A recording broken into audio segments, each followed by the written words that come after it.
السلام عليكم بنات، كي دايرين؟ بخير. نتمنى يلقاكم هاد لا فيديو بخير وعلى خير وبالصحه والسلامه ان شاء الله، دائما في نظام الصيام المتقطع، وكنشارك معكم الوجبات اللي كناكل والوجبات اللي كنقص بهم. المهم اليوم ان شاء الله غندير معكم دجاجه مشرمله بالطريقه ديالي، يعني كتجي خطيره البنات وفتيه وبنينه وما تشبعوش منها. المهم خليكم مع المقادير، وما تنسونيش البنات من لايك والاشتراك في القناه باش يوصلكم كل جديد ان شاء الله. يعني ما تندير الدجاج في الفران كيجي بطريقه صحيه تاكلوه نتوما مرتاحين. بالنسبه للمقادير كاين عندي نص حامضه قطعتها هكايا، عندي 2 معالق كبار ديال القزبر والمعدنوس، عندي هنايا موطارد، عندي فيه معلقه كبيره كيتواتى مع الدجاج، عندي هنا نص معلقه ديال الهريسه اللي بغى يزيد كتر يزيد، عندي هنا 3 فصوص ديال الثومه، ندير خرقوم البلدي معلقه صغيره، عندي سكينجبير معلقه ونص، ندير الحار حتى هويا السودانيه واحد شويه، وعندي هنايا بابريكا، عندي كي كيقولوا لها تحميره من تعطي اللون زوين للدجاج. التحميره درت منها نص معلقه بحال هكاك. عندي هنا شويه ديال البزار، عندي هنا الزعتر ضروري من المنسمات هكا كيجيو زوينين في الدجاج. المهم نخلط هاد التخليطه كامله ان شاء الله، ونزيد عليها 2 معالق كبار ديال الزيت البلديه وانا معكم. هنايا الملحه على حسب ذوق كل واحد، عندي هنا الملحه، وغنزيد زويته بلديه قياس 2 معالق هكاك، ومعينكم ميزانكم بركه. انا ما كملتش هنا كاع 2 معالق، راه عندي غير شي معلقه ونص هكاك هنايا. صافي نخلط هاد التوابل مزيان ونخلطهم، ونزيد لهم شي شويه ديال الماء، وندهن ونرقد ديك الدجاجه ديالي فيه ان شاء الله. هنا غنزيدو واحد شي شويه ديال الماء،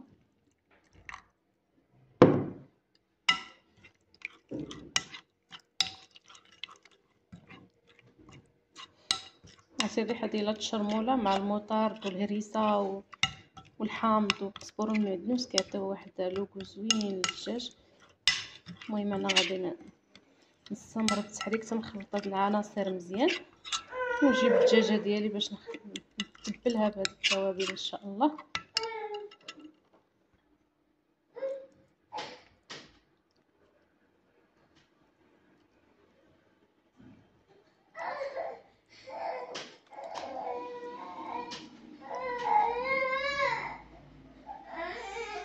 صافي هي الدجاجه ديالي تبلتها مزيان هاد الشرموله هادي، ونخليها ترتاح. قد ما خليتيها قد ما كتبنان.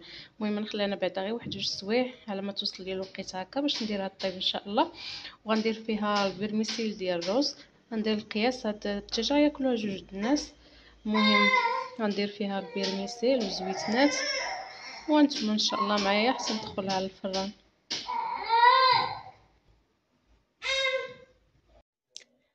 هنايا خديت الفيرميسيل ديال الرز تقريبا هنا 100 غرام، يعني كما قلت لكم ديال 2 اشخاص كل 51 غرام ديالو. وبالنسبه للفيرميسيل راكم عارفين الطريقه، كدير لها الماء سخون وكتخليها ترقد واحد شويه، من بعد كتسقطريها وكتقطعيها، وزدت عليها نفس الشرموله اللي درت للدجاج هي اللي درت الفيرميسيل. صافي ودرت ليها الزيتون وزدت ليها الزيتون والحامض والهريسه. صافي من بعد كندخل ديك الفيرميسيل للدجاجه. المهم صافي هاد الدجاجه هادي كما شفتوا عمرتها بالبيرميسيل وكانت مرتاحه مزيان في ديك الشرموله اللي درت ليها. وبالنسبه للشرموله البنات يعني قد ما طولتوها كما قد ما كتجي بنينه. انا خليتها 2 سوايع ومع ذلك راه جات زوينه. المهم هنا عندي 2 بطاطات درتهم قطعتهم بحال هكايا وزدتهم على هاد الدجاجه، وعندي واحد 2 خيزويات حتى هما زدتهم عليها. وبالنسبه للشرموله ما درتهاش لهذا الخضر، لان الدجاج غيطلق داك الماء ديالو غادي تنسم به، وباش ما نقويوش ديك كثرت العطريه بزاف. وهنايا زدت اللوبيا. وبالنسبه لاي واحد يخضر داكشي اللي بغا، اللي عندك خضري به. انا عندي اللوبيا وخيزو وبطاطا خضرت بهم، بامكانك انك ما تخضريهاش كاع تخليها هكاك وتزيدي غير شي حاجه مرافقه ليها بحال السلطه ديال الماروكا، يعني سلطه مطيشه والخيار والفلفله وهذا. وتخلي الدجاجه بالفيرميسيلي وتاكليها بالفرشيطه. يعني كل واحد والاختيار ديالو. وهنا فقط غنزيد غير شويه ديال المليحه الخضراء باش ما تجينيش باسله عاود. المهم تجي هكا بالمليحه وغادي وديك المريقه ديال الدجاج غادي تنسجم معاها. كتجي بنينه البنات، تيقوني يعني جربوها وما غتندموش عليها. يعني هاد الوجبه هادي كتعجبني، كنديرها هكا مره في السيمانه، كتجي زوينه وبنينه وكتعجب المالين الدار. ونتمنى نتوما تجربوها وان شاء الله تعجب مالين داركم باذن الله. وبالنسبه لنا غنغطيها بالبابي هذا وغنزيد عليها نغطيها مزيان هكا وندير ليها بابي الومنيوم باش نغطيها مزيان، يعني باش طيب ليا في الفران. وبالنسبه لي ما عندوش الفران ولا هذا بامكان يديها الفران ديال الزنقه ولا يديرها غير في الكسكاس، يعني شتي دجاجه بالخضره ديالها ويديرها في الكسكاس. يعني كل واحد وشنو اللي مسلكو. صافي غنحطها هنا في الفران واحد 2 سوايع هكاك وان شاء الله باش تخرج انا معكم.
يا سلام يا سلام يا بنات، هاد الوجبه يا سلام، ما بغيتكم تجربوها صراحه، كتطلع روعه وفتيه وبنينه بنينه بزاف. يعني كتخلطوا داك اللحيمه مع الفيرميسيل مع الخضيره وكتاكلوا نتوما مرتاحين وعرفتوها وجبه نقيه، وجبه صحيه 100%.